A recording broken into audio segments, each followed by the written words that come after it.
So over the past 30 years, we've helped many people learn to meditate. So I figure this new building can accommodate a lot more. All our classes are already flourishing. We've got a new class starting on Saturday morning. Our beginners class, we're hitting over 40 already. And that, in a way, was my vision. Yeah, if we build it, they will come. Yeah, it's a big rupa. Yeah, it's a big shrine. Yeah, it's a big centre. Yeah, it's in the prime location.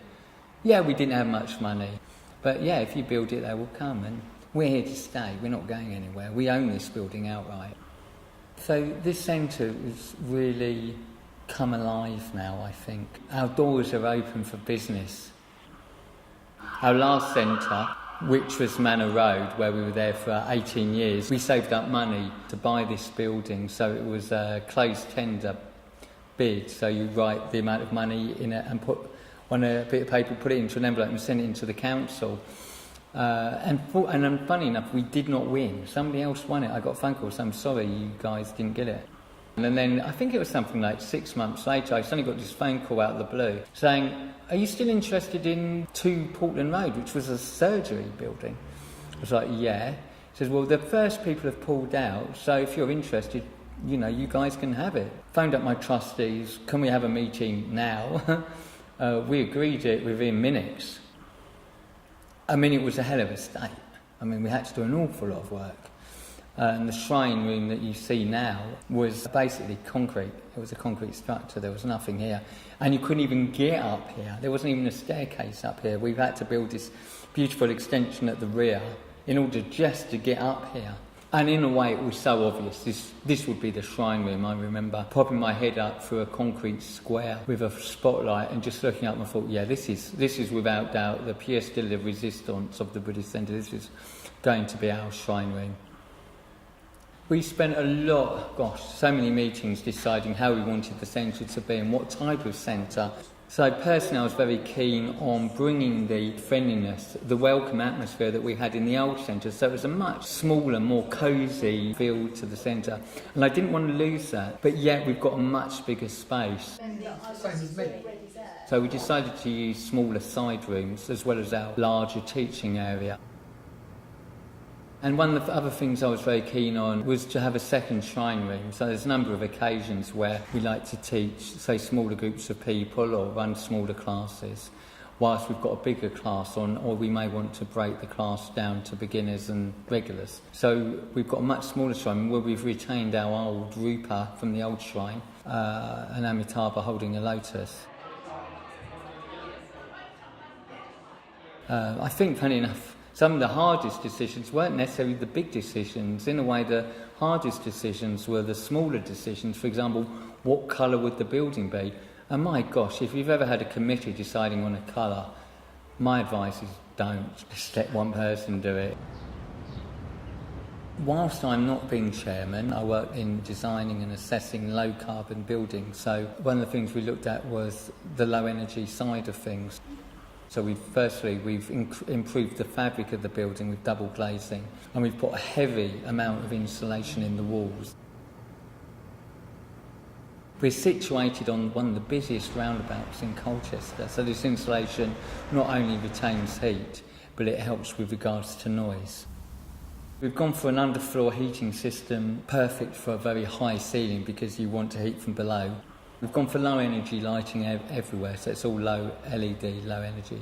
And I think the pièce de la résistance, if you like, is many people voted for Colchester Buddhist Centre to be the recipient of the Marks and Spencer's Energy Fund, which was a 4 kilowatt solar power system which is on our south-facing roof, generating all our electricity needs and more, so we're not actually going to need to pay for electricity.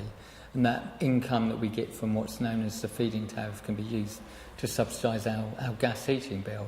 So essentially we're not quite zero carbon, but we're quite some way to it. The grand opening day, I wanted to make it a nice welcoming event, as well as having spiritual significance. So I welcomed people downstairs, and I especially wanted to express my gratitude because so many people have done so much to make such an amazing space. We've come a long way actually, you know, and I think how many years? Well, Harsha Prabha this morning let me know, almost 30 years now we've been having classes in Colchester, almost 30 years. And I also wanted to talk about, well, how, although this is a fantastic building, it's not just about building the building, it's about building Sangha, it's about the community, it's about Kalyana Mitrata. It's creating a jewel in this town of Colchester. So we then went outside with Chandra Babar with a red ribbon to cut to open officially this Buddhist Centre. I'm going to put my scissors to good use. Yeah. And this new centre is now open. We passed the new painting by Virya Leela, which Sangamani introduced us to, which we unveiled. Here we are, yeah.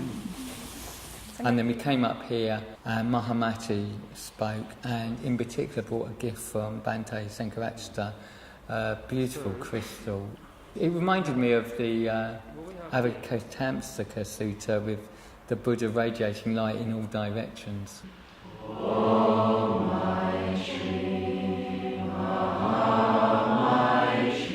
So this was passed around during the Maitreya chant, the Buddha of love, if you like, great love.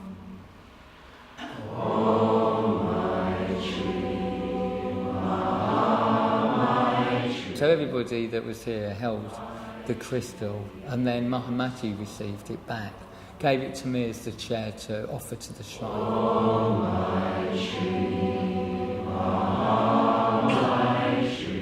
And then we had our dedication ceremony, so we dedicated officially the Colchester Buddhist Centre. Of course, no Buddhist ceremony is without food, delightful cakes, sandwiches, drinks and conversation.